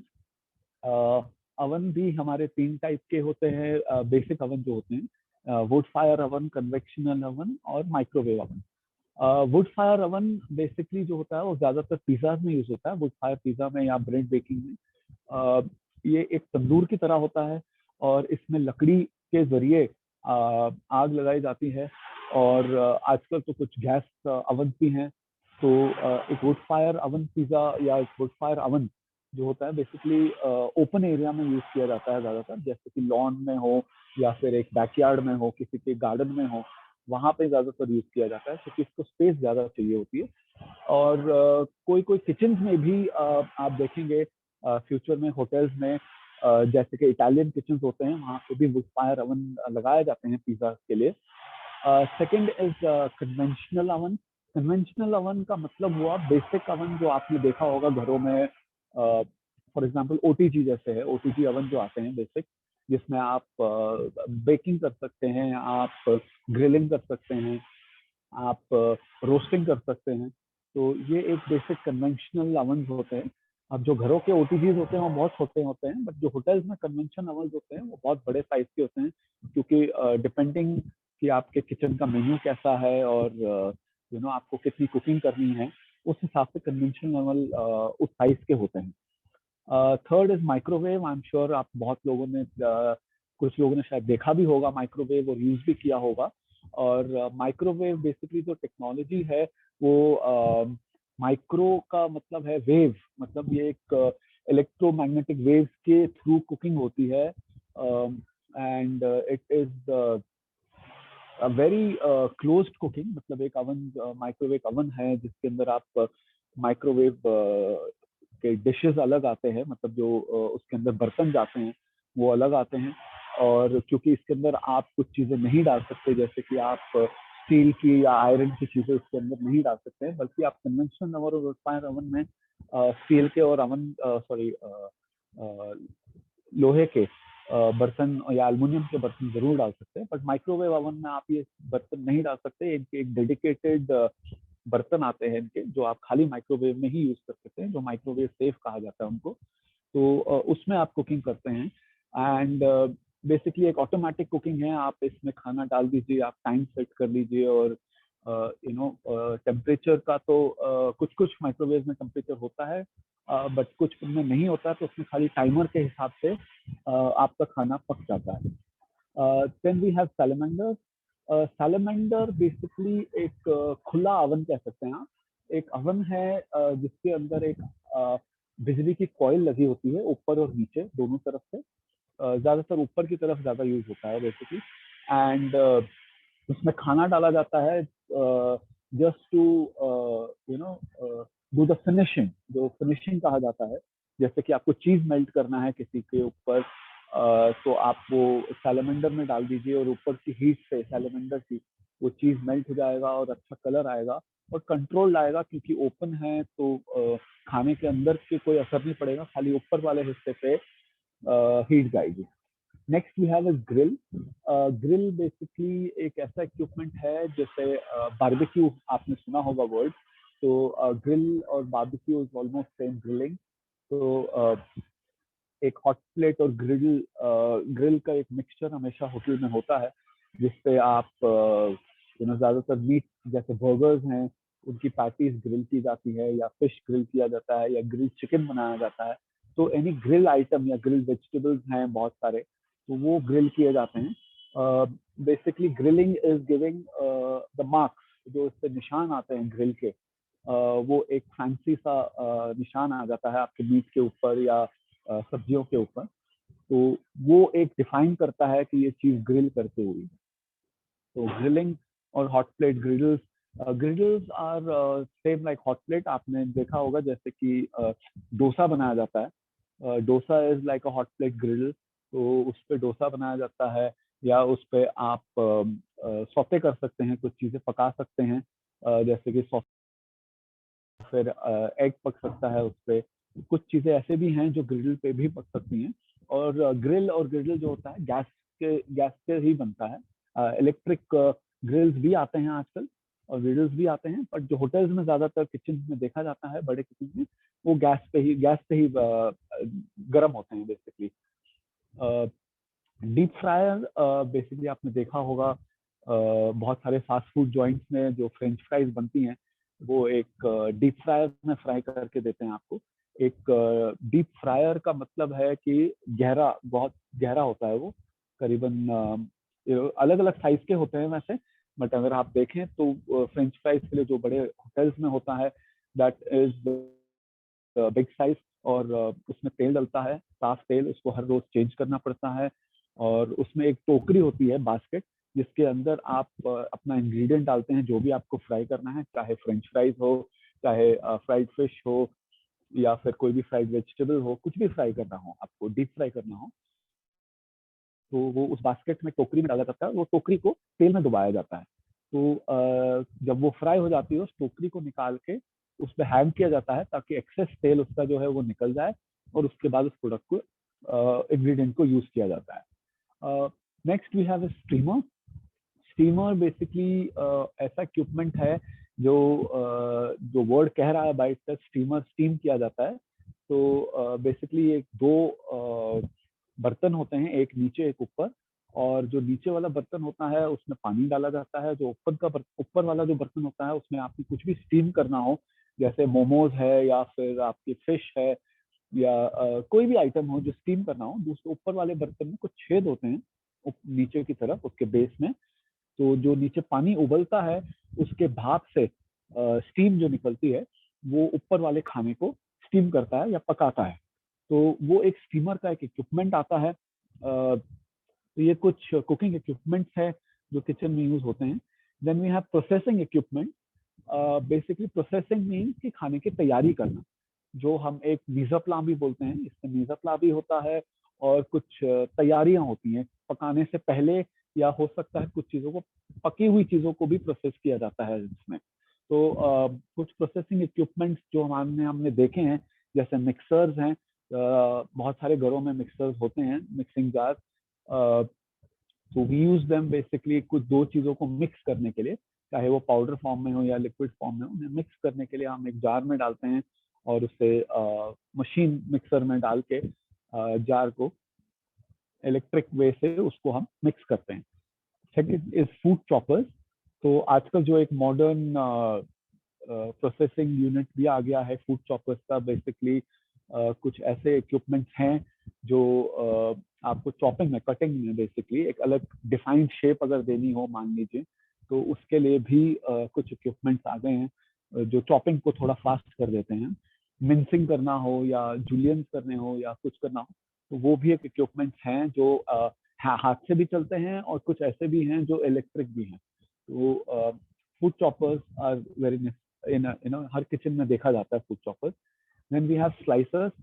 Slicer basically एक ऐसी मशीन होती है जिसमें एक राउंड ब्लेड सा लगा होता है और आप उस इंग्रेडिएंट, आपको जो भी स्लाइस करना हो, रिक्वायर्ड साइज भी उसमें आप डिफाइन कर सकते हैं अपना। उसमें अलग अलग गेज दिया जाता है जिसमें आप थिकनेस नाप सकते हैं कि आपको कितने थिक या कितना थिन चाहिए, और उसमें आप अपनी चीजें स्लाइस कर लेते हैं। जैसे कि फॉर एग्जांपल अगर आपको टमाटर स्लाइस करना है या आलू स्लाइस करना हो रातातुई बनाने के लिए, तो आप उसमें कर सकते हैं। या वेफर्स बनाने के लिए आलू आपको स्लाइस करने हो तो उसमें बहुत ही फास्ट प्रोसेस हो जाता है स्लाइसिंग में, क्योंकि वो ब्लेड ऑटोमेटिकली, इलेक्ट्रिक होती है ये मशीन, और ब्लेड ऑटोमेटिकली घूम रहा होता है। आपने बस आलू एक होल्डर में डाल के आगे पीछे करना होता है ताकि वो फटाफट स्लाइस होता जाए। Then we have food processor. Food processor basically is same like एक आसान सा इक्विपमेंट बनाया गया है ताकि इसमें बहुत सारी चीजें हो सके, जैसे कि ग्रेटिंग, स्लाइसिंग, चॉपिंग, बहुत सारे अटैचमेंट्स होते हैं इसके फूड प्रोसेसर के। तो डिपेंडिंग कि आपकी कैसे रिक्वायरमेंट है, और अलग अलग शेप्स के भी अटैचमेंट्स होते हैं to get the required shape.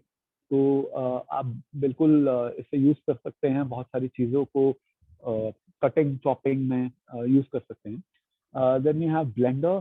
Blender basically एक ऐसी इक्विपमेंट है, आपने देखा होगा सबके घरों में मिक्सर ग्राइंडर है, उसके साथ एक ब्लेंडर भी आता है।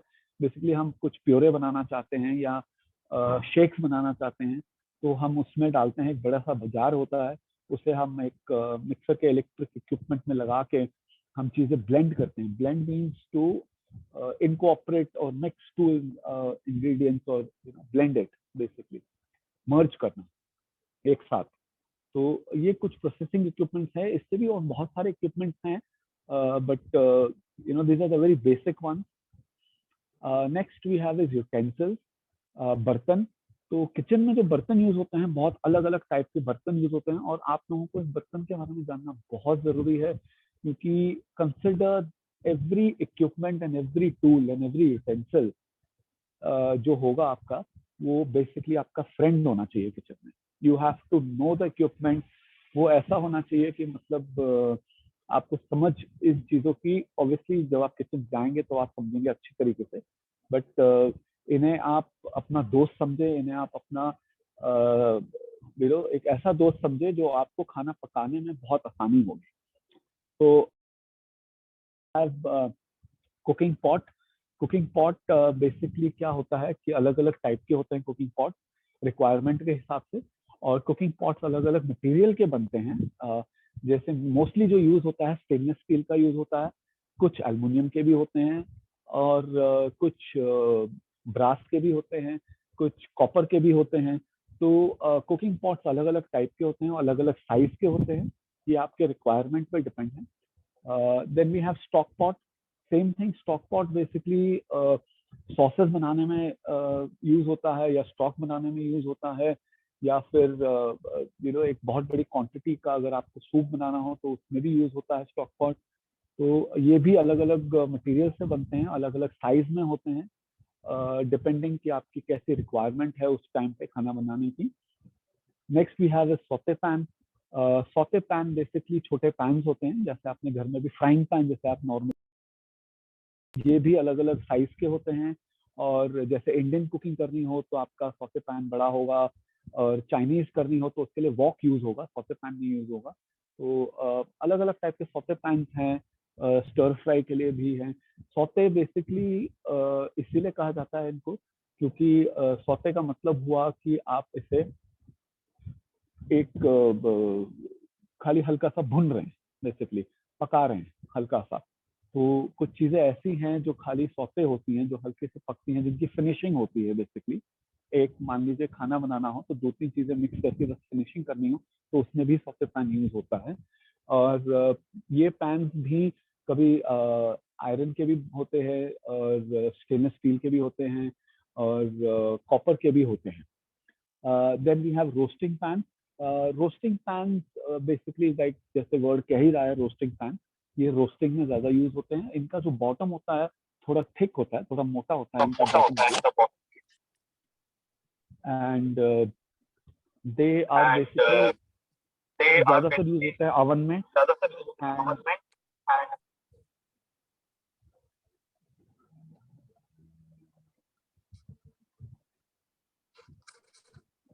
Hello, am I audible?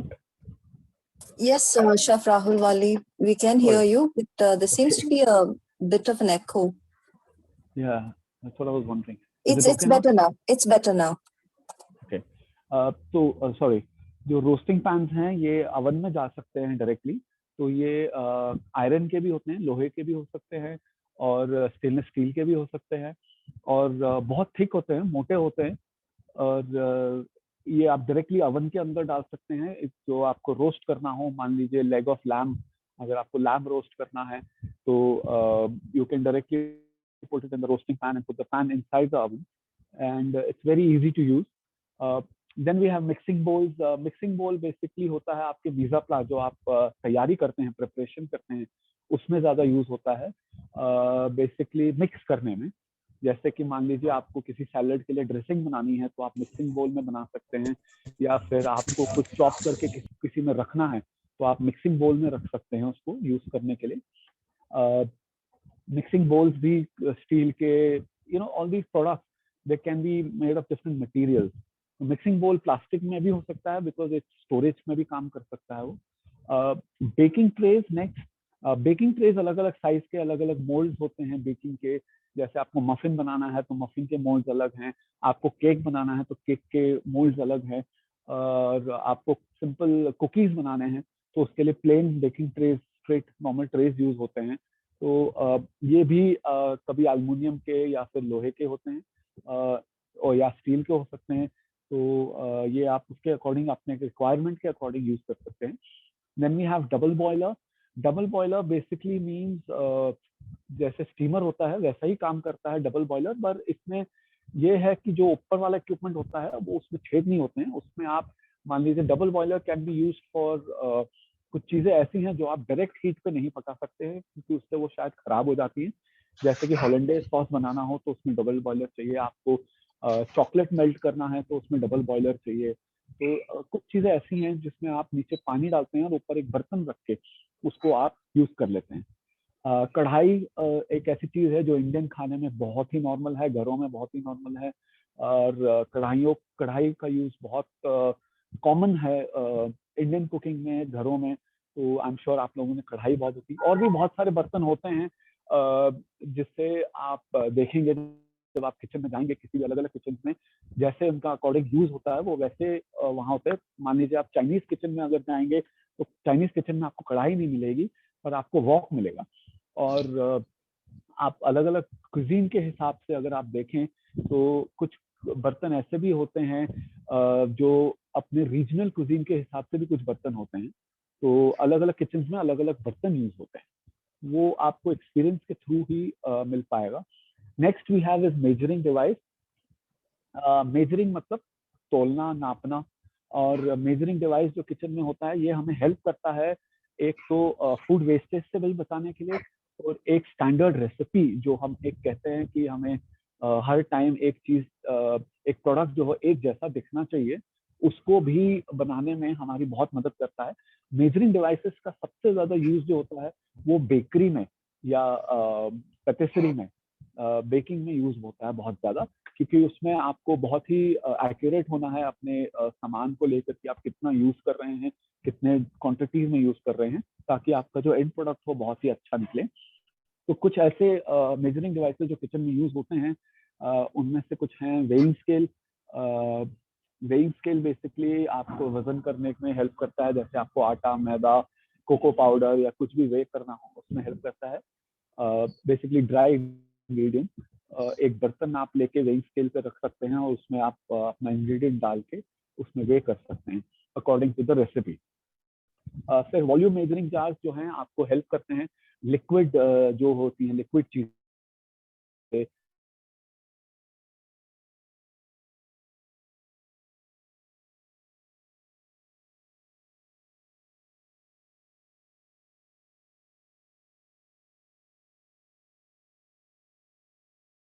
ना हो कि then we have measuring cups and measuring spoons। तो मेजरिंग कप और मेजरिंग स्पून बेसिकली बेकरी में बहुत ज्यादा यूज होते हैं, क्योंकि कुछ क्वांटिटीज ऐसी होती हैं जो कप्स और स्पून से ही इंग्रेडिएंट्स को नाप के डाला जाता है कुछ चीजें बनाने में। तो ये आपको हेल्प करती हैं एक एक्यूरेसी और एक स्टैंडर्ड रेसिपी को फॉलो करने में। तो आप कभी भी बार बार कोई भी चीज बनाएं तो एक ही जैसी बने, उसमें ये मेजरिंग स्पून और मेजरिंग कप्स आपको बहुत हेल्प करते हैं। लैडल्स का मतलब हुआ पलटे, चम्मच, कच्छी, आप कुछ भी बोलें उसे। तो ये बेसिकली आपको हेल्प करते हैं दो चीजों में। एक तो नापने में, ये मतलब मान लीजिए आपको किसी एक पोर्शन, जैसे पोर्शन कंट्रोलिंग में बेसिकली, तो मान लीजिए आपको किसी को एक थाली सिस्टम अगर आप चला रहे हैं कहीं पे, तो आपको कितनी दाल, कितना राइस, कितनी सब्जी एक लैडल से देनी है, एक चम्मच से देनी है, वो एक कंट्रोल रहता है कि हर थाली में सेम अमाउंट जाए, ताकि अलग अलग ना दिखे थाली। तो देख लैडल्स पकाने में, ऑब्वियसली पकाने में आपको बहुत यूज करती हैं, क्योंकि आपको पकाने के लिए तो कड़छियाँ पलटे चाहिए ही। तो ये एक लैडल्स का ये रूप है। देन स्कूप्स बेसिकली आपने देखा होगा, जैसे कि आइसक्रीम स्कूप्स होते हैं, जो जब आइसक्रीम खाने जाते हैं आप, जो को निकालते हैं डब्बे में से, तो वो आपको एक बार जो स्कूप करके देते हैं, जो गोला बना के देते हैं, वो हर टाइम एक जैसा ही होता है। तो वो जो आइसक्रीम स्कूप होता है वो इसीलिए होता है ताकि आपका हर आइसक्रीम का गोला एक जैसा दिखे, सेम दिखे। इसके अलावा जो दूसरा स्कूप होता है वो कार्विंग में, जब हम वेजिटेबल कार्विंग या फ्रूट कार्विंग, कुछ कार्विंग्स करते हैं, या फिर किसी सब्जी के लिए एक पर्टिकुलर डिजाइन की कुछ बॉल्स बनानी हो, हमें गोले बनाने हो किसी चीज के, या आलू के गोले बनाने हो या कद्दू के बनाने हो, तो उसको स्कूप आउट करने में, मतलब उसको गोला निकालने में वो मदद करता है स्कूप। तो एक जैसे गोले दिखते हैं सारे। Then we have thermometer. Thermometer basically kitchen में, अब आप सोचेंगे थर्मामीटर का क्या काम है। थर्मामीटर का ये काम है कि आपने जो मीट बनाया है, ज्यादातर नॉनवेज में यूज होता है थर्मामीटर ही, या फिर शुगर, मान लिया आप चाशनी बना रहे हैं, शुगर सिरप बना रहे हैं, तो आपको अलग अलग लेवल के एक जो कंसिस्टेंसी होती है, जैसे थ्रेड्स होते हैं शुगर बनाने में, तो वो टेम्परेचर डिफाइन करता है उसका। तो उसको नापने में अब आप उंगली तो अपनी डाल नहीं सकते और ऐसे समझ में नहीं आएगा आपको, और नॉर्मल थर्मामीटर जो घर वाला होता है उससे नहीं हो सकता है। तो एक किचन थर्मामीटर आता है, वो यूज होता है यहाँ पे। एक मीट का भी अंदर कितना अगर पक गया है तो कौन से डिग्री पे पकना है, ये आपको पता होना चाहिए। चिकन कितने डिग्री पे ग्रिल होता है या रोस्ट होता है, वो थर्मामीटर आप उस मीट में या चाशनी में डाल के आप चेक कर सकते हैं और एक एक्यूरेसी ला सकते हैं अपने खाने में। Next we have is hand tools. Hand tools basically वो चीजें हैं जो हम हाथों से यूज करते हैं अपने। तो उसमें सबसे पहले वी हैव नाइफ। नाइफ तो हमने देखा है बहुत सारे यूज करते हैं हम, बट नाइफ भी अलग अलग टाइप के हैं, बहुत टाइप के नाइफ होते हैं। जैसे एक तो शेफ नाइफ है जो एक ऑल पर्पस नाइफ माना जाता है। Then we have bread knife जो ब्रेड काटने में काम आता है। We have carving knife, carving में भी अलग अलग नाइफ होते हैं। देन वी हैव अलग अलग नाइफ हैं बेसिकली, जो हर नाइफ का अपना एक रोल है। वो आप जैसे जैसे आप यूज करेंगे इक्विपमेंट्स को या नाइफ को, वो आपको पढ़ना भी पड़ेगा और आपको एक्सपीरियंस करना पड़ेगा। जब आप होटल में जाके काम करेंगे या रेस्टोरेंट में काम करेंगे तो आप खुद ही उसको एक्सपीरियंस करेंगे। वायर विस्क बेसिकली एक तरह का, आपने देखा होगा पुराने जमाने में हर घर में होता है, वो लस्सी बनाने वाला लकड़ी का होता है, वो भी एक वुडन विस्क ही मान सकते हैं उसको आप। तो ये एक मॉडर्न टाइप ऑफ वायर विस्क इसलिए कहा जाता है क्योंकि इसकी एक वायर होती है और वायर का शेप से ही विस्क बनता है ये। और ये यूज करते हैं बेसिकली बीट करने में, जैसे आपने अंडे फेंटने हैं या क्रीम बीट करना है, या फिर आपने सैलेड की ड्रेसिंग मिक्स करनी है, या चॉकलेट गनाश बनाना है, या आपने कुछ भी करना हो, विस्क का काम हो, तो विस्किंग बेसिकली, तो उसमें ये वायर विस्क यूज होता है। तो ये भी अलग अलग साइज के आते हैं। एक छोटा भी आता है जो बहुत छोटा पॉकेट में आ सकता है आपके, और बहुत बड़ा कमर्शियल भी आता है जो करीबन एक बहुत बड़े कुकिंग पॉट में जा सकता है सॉस को विस्क करने में, देन स्पैचुला बेसिकली क्या होता है कि एक तरह का कुकिंग एपरेटस है ये। आजकल आपने देखा होगा रबर स्पैचुला आ रहे हैं जो एक फ्लैट होता है, फ्लैट स्पून की तरह, और वुडन स्पैचुलास हैं, रबर स्पैचुलास हैं, और स्टील स्पैचुलास भी होते हैं। बेसिकली स्पैचुलास अगर आपने डोसा वाले को देखा हो डोसा बनाते हुए, तो वो जिससे वो पलट रहा होता है डोसा बाद में फोल्ड करने के लिए, वो भी एक स्पैचुला ही है। तो वैसे स्पैचुलास होते हैं अलग अलग टाइप के। Then we have tongs. Tongs का मतलब है चिमटा, चिमटी। आपने देखा होगा रोटी बनाते हुए आपकी मदर्स जब पुराने जमाने में उसको चूल्हे में डालते थे तो चिमटे से उसको रोटी को पलटते थे। तो टोंग्स वो किचन में भी यूज होते हैं बेसिकली। बहुत सारे यूज हैं उसके, जैसे आप खाना पका रहे हैं, ग्रिल कर रहे हैं, स्पेशली ग्रिलिंग में आप टोंग्स यूज कर सकते हैं उसको खाने को पलटने के लिए। Next we have a sieve. Sieve basically इसका मतलब है छन्नी, और अलग अलग टाइप के सीव हैं। आटे की छन्नी होती है जो आपने देखा होगा घरों में यूज होती है आटे की छन्नी। फिर चावल को छानने वाली सीव होती है, बहुत बड़ी कोलैंडर सीव वो होती है। और फिर नॉर्मल सूप को या स्टॉक को छानने के लिए वी हैव कोन शेप में होता है, एक त्रिकोण टाइप में सीव होती है, तो वो यूज होती है। तो अलग अलग सीव भी होती हैं, छोटे से लेकर बड़े साइज की। रोलिंग पिन बेसिकली बेलन, आटा रोटी बनाने में या मैदा रोल करने में, पिज्जा रोल आउट करने में, या कुछ भी रोल आउट करना हो आपने, उसमें रोलिंग पिन यूज होती हैं। नेक्स्ट वी हैव ए फोक, कांटा। फोक के भी अलग अलग काम है किचन के अंदर भी। बेसिकली फोक आप कोई अगर आपको कटिंग करनी हो, मान लीजिए किसी चिकन ग्रिल चिकन की, तो आप उसे हाथ ना लगाएं, उसको फोक डालें और फोक और नाइफ से काट लें प्लेटिंग करने से पहले। ब्रश हैं, ब्रश अलग अलग टाइप के होते हैं। बेसिकली ब्रशिंग यूज होता है बेकरी में, किसी प्रोडक्ट के ऊपर अगर आपको मान लीजिए एग वॉश करना है या मिल्क वॉश करना है, उसमें यूज होता है के ऊपर ग्रिल के टाइम, तो उसमें ब्रश यूज होता है। आपने किसी बेकिंग ट्रे के ऊपर लाइनिंग करनी है, उसमें ब्रश यूज होता है।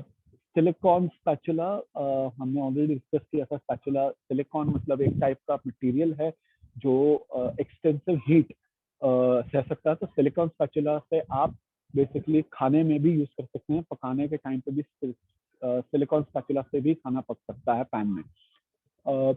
स्पून हम सब जानते हैं, चम्मच के बहुत यूज हैं किचन में, जैसे कि मिक्सिंग या टेस्टिंग में। अगर आपको टेस्ट करना हो कुछ खाना पकाने के बाद, तो वो एक शेफ हमेशा अपने पॉकेट में स्पून हमेशा रखता है टेस्टिंग करने के लिए। Next we have a chopping board. बहुत ही इंपॉर्टेंट चीज है ये किचन में, क्योंकि अलग अलग चॉपिंग बोर्ड अलग अलग चीजों के लिए यूज किया जाता है। अलग अलग कलर कोड होते हैं इनके, वो आप पढ़ेंगे आगे जाके। और कुछ चीजें हर वेजिटेबल्स के लिए अलग चॉपिंग बोर्ड है, मीट के लिए अलग है, डेयरी के लिए अलग है। तो ये हर एक चॉपिंग बोर्ड अपना कलर डिफाइंड होता है। इसके अलग अलग रंग होते हैं समझने के लिए कि कौन सा चॉपिंग बोर्ड किस चीज में यूज करना चाहिए, ये आपको सीखना पड़ेगा। और पीलर छीलने में काम आता है, जैसे कि गाजर हो, मूली हो, खीरा हो। पीलर बेसिकली अलग अलग टाइप के भी होते हैं और शेप के भी होते हैं, जो ऐसे आपको कन्वीनियंट लगे आप ऐसे पीलर यूज कर सकते हैं। तो ऐसे हैंड टूल्स और भी बहुत सारे हैं which are helpful. Then we have some small equipment. कुछ छोटे इक्विपमेंट ऐसे भी होते हैं जो बहुत ही यूजफुल होते हैं और बहुत ही इंपॉर्टेंट होते हैं, जैसे ग्रेटर है, कद्दूकस जिसे कहा जाता है कभी कभी घिसने के लिए। जैसे कि हम गाजर का हलवा बनाते हैं तो उसे गाजर ग्रेट करने के लिए हमें ग्रेटर चाहिए। तो मूली का पराठा बनाना हो तो उसके लिए चाहिए। तो बहुत सारी चीजों में ग्रेटर यूज होता है। मीट हैमर बेसिकली एक हथौड़ा ऐसा है जो चिकन हो या फिर कोई भी दूसरा मीट प्रोडक्ट हो उसको थोड़ा सा उसके फाइबर्स को थोड़ा सॉफ्ट करने के लिए उस पर हम हल्का सा हथौड़ा मारते हैं और ग्रिल करने से पहले या पकाने से पहले, और उस मीट हैमर वहाँ पे काम करता है, क्योंकि नॉर्मल हैमर या नाइफ आप उस पर यूज नहीं कर सकते, वो खराब कर देगा उसको मीट के टेक्सचर को। तो उसके लिए मीट हैमर अलग से एक इक्विपमेंट है। हैंड पास्ता मशीन, नॉर्मली हमने पास्ता देखा होगा पैकेट्स में मार्केट्स में मिलते हुए, बट फ्रेश पास्ता भी बनता है, लोग फ्रेश पास्ता बनाते हैं। उसके लिए हमारे पास एक छोटा पास्ता मशीन आता है जो जिसमें करीबन 7-8 टाइप के पास्ता आप खुद ही बना सकते हैं अगर आप उसका डो लगाएं, आटा लगाएं। तो वो एक पास्ता मशीन है विद अटैचमेंट्स इनबिल्ट, जिसमें आप अलग अलग शेप के, जैसे आपने फेटुचिनी है या फिर लसानिया शीट्स हैं या कोई भी पास्ता हो, अब मतलब आप उसमें शेप्स हैं 3-4, तो वो आप उससे पास्ता मशीन यूज होता है। ब्लो टॉर्च बेसिकली एक तरह का टॉर्च है ऐसा जिसमें से आग निकलती है आगे से, नीचे गैस लगा होता है। ये बेसिकली यूज होता है कि किसी चीज को, मान लीजिए आपको ब्राउन कलर देना हो, बेसिक बता रहा हूँ आपको, अगर आपको किसी को टेक्सचर देना हो अच्छा सा या ब्राउन कलर देना हो, तो उसमें ब्लो टॉर्च फटाफट काम करता है। और ये बेसिकली गैस लगा होता है, सिलेंडर छोटा सा हैंड टूल है, ये बहुत छोटा सा हाथ में होता है, और इसमें एडजस्टमेंट होता है इसका प्रेशर का, और जैसे इसमें आप लाइट करते हैं एक स्पार्क Chef निकलती है। Rahul, sorry to interrupt. We are running out of time. I'm almost done. If you don't Just mind. 2 Yeah. minutes. Okay. Thank you so much. Yeah. So hand blender basically एक ऐसा चीज है जिससे आप कुछ चीजें ब्लेंड कर सकते हैं। ये इलेक्ट्रिक होता है और इसके साइज भी अलग अलग होते हैं किचन में। कैन ओपनर, जैसे मैंने कहा कि कोई भी टिन का प्रोडक्ट हो, जैसे कि टोमेटो कैन हो या पाइनएप्पल कैन हो, उसको खोलना हो तो चाकू के बदले कैन ओपनर होता है जिससे आप यूज कर सकते हैं। You can easily open it with a can opener. I think I am done here. अगर आप लोगों में से किसी का कुछ सवाल है तो वो पूछ सकते हैं, एंड अगर किसी को कोई भी जानकारी फ्यूचर में चाहिए हो, I am happy to help, and I can ask Mr. Saurav Sen to take my number, and if he has any query to ask later, he can definitely do that. Thank you so much, everyone. Right, chef. Right, chef. Students, if you want to ask anything from Chef Wali, अगर आप लोग किसी को कुछ सवाल है, sir ने अभी जो बताई। Chef Sen, may I interrupt Chef Rahul Wali with your permission, and Chef Sounder also. We have a 10-minute break right now, and we also have a dedicated question and answer slot. Once we come back from the break, would you like for us to hold all the questions till then, or do you want to do that? Because if we do a break, it's easier to come back. What? No problem. How we do can you? do a break. No, I have something to say. Yes, Chef. Pavitra, probably Yes. what we do is I would like to felicitate Rahul Wali before we leave, because it's good we do that now. So just give me a minute, please. Yes, Chef.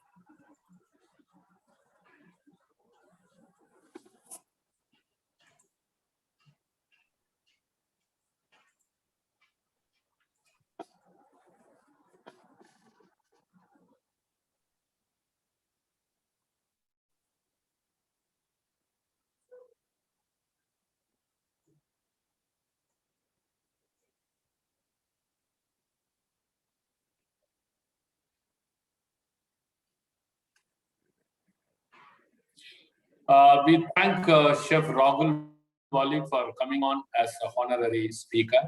I am sure he has done a lot of preparation, and he has come on us, and he has helped us to share a very good knowledge on the equipment. It's a very good thing.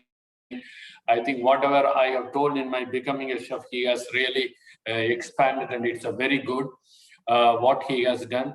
So on behalf of IFCA, we like to present this certificate of appreciation to Chef Rahul Wali.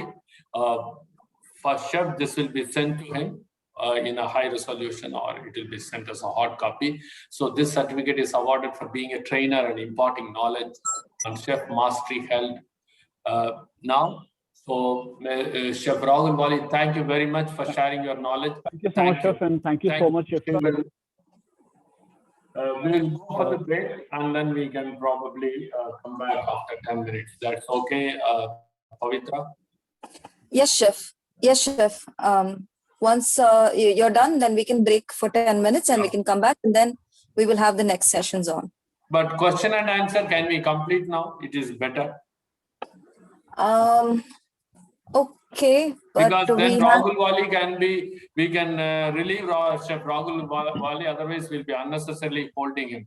But do we have time? This is for time for lunch. I think I want Pan IIT, Kaushal College representative to tell what do we do. We better go by their suggestion, please. okay, chef. Hello? Yes, Saurav, somebody is there online? Yes, chef. This is Chef Saurav from here. Yeah. Students, if you have any questions, we have just 5 minutes. We can take it. Yeah, Chef better. is there. That's right. Very good. Students, अगर आपका किसी का कुछ question है, आप unmute होकर पूछ सकते हैं. Yes.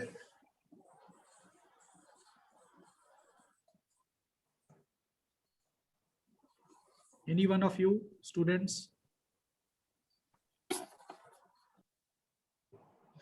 Probably if they have some questions, they can post it on the thing later also we can answer. So you tell them in Hindi, please think it over and come back in the evening and make sure everyone should ask a question, students. If you don't ask a question, we won't pass you.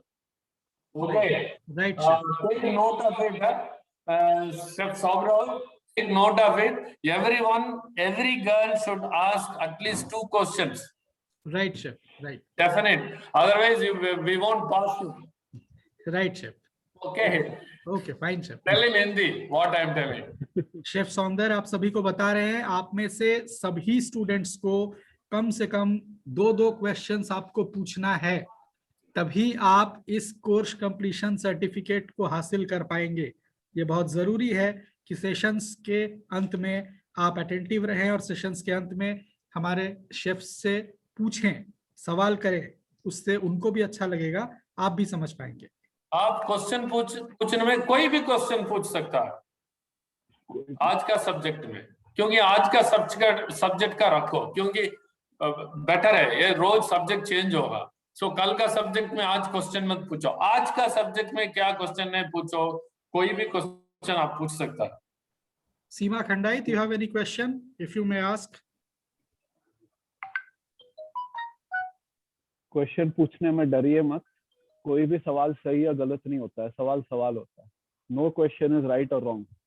Nikhat, some question from your side? Okay, I am going to call out people to ask question. Okay, that is what I am going to do. Karishma, you unmute yourself. Hello, Karishma. Unmute होइए करिश्मा. Chef आपसे बात करना चाहते हैं. आप जवाब पूछो. Yes, sir. Good afternoon, sir. Good afternoon. आपको कैसा लग रहा? ये कम से कम बोलो ना, कैसा लग रहा? अच्छा लग रहा क्लास? Yes, sir. बहुत क्लास बहुत ही लर्निंगफुल है. अच्छा, कुछ सीखा आज? क्या सीखा आज?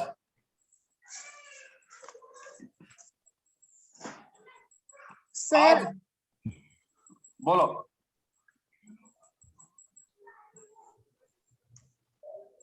एक शेफ को किस किस बात को ध्यान में रखना चाहिए. और जैसे कि आपने बताया कि बुक को हमेशा पढ़ते रहना चाहिए. Very good. और उसके हिस्ट्री को भी जानकारी में रखना चाहिए. Very good, very good. और इंग्रेडिएंट को 3 भाग में डिवाइड किया गया है. बहुत अच्छा. यस. जैसे कि seafood, proprietary sauce, fresh yeast. Yes, बहुत very good. You remember even fresh yeast. Very good. Okay, Anjala Nayak, unmute yourself. Anjala Nayak. Angela, unmute होइए आप. Good afternoon. Yes, sir. Good afternoon, sir. Okay. क्या सीखा आज आप? सर आज हमने सीखा कि शेफ बनने के लिए हमें क्या करना चाहिए। शेफ बनने के लिए हमें इंग्रेडिएंट्स का नॉलेज होना चाहिए कि वो इंग्रेडिएंट क्या है, उसका यूज क्या है, और वो उसमें कौन सा न्यूट्रिएंट है। और हमें यूटेंसिल्स के बारे में भी सीखा बहुत कुछ। जैसे शेफ राहुल वाली ने हमें बहुत कुछ बताया यूटेंसिल्स के बारे में। ठीक है, आप खाना बनाता है किचन में, घर में? यस सर, घर में क्या बनाते हैं। बनाया, क्या सीखा? सर आज तो मैंने वो आलू मटर और चने की सब्जी बनाई थी और चावल बनाए थे। ठीक है, और भी अलग अलग रोज रोज दूसरा दूसरा आइटम बनाना चाहिए, ठीक है? Yes sir.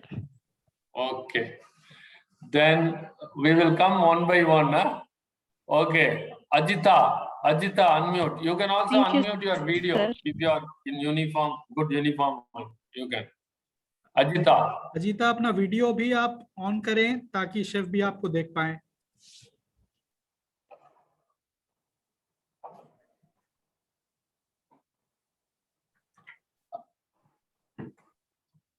Ajita. अजीता, आप सुन पा रहे हैं?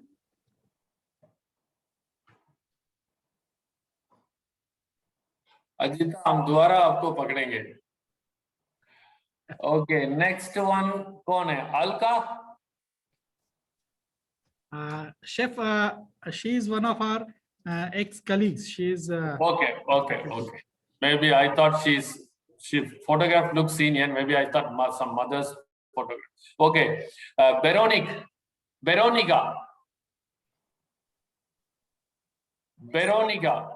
Yes, sir. Good afternoon, sir. Good afternoon. क्या सीखा आज? क्या डाउट है आपको आज?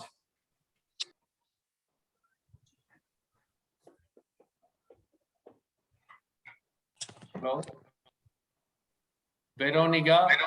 Yes, sir. हाँ, क्या सीखा? हमने आज सीखा कि सेब किस तरह के होते हैं और सेब का क्या काम होना चाहिए। सेब को विशेषकर इंग्रेडिएंट का ज्यादा ध्यान होना चाहिए और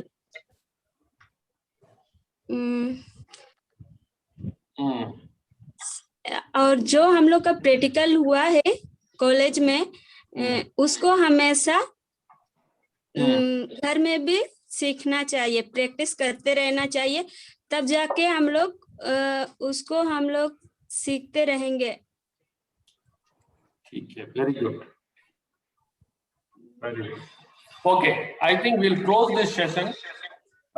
Girls, ladies and gentlemen, we can close and we can come back after the break. Probably what time we'll come back, Pavitra? Next session is at 3 o'clock. I also would like to take this opportunity and tell you right here, for the next session, every student will have to register. Every participant, in fact, will have to register themselves. Okay. I will send the link on the group, both the groups, so you can take it from there. Okay, thank you. Right, madam. Thank you, Chef. Thank you so much, everyone. Thank you very much. Thank you very much. Everybody. Thank you. Take care.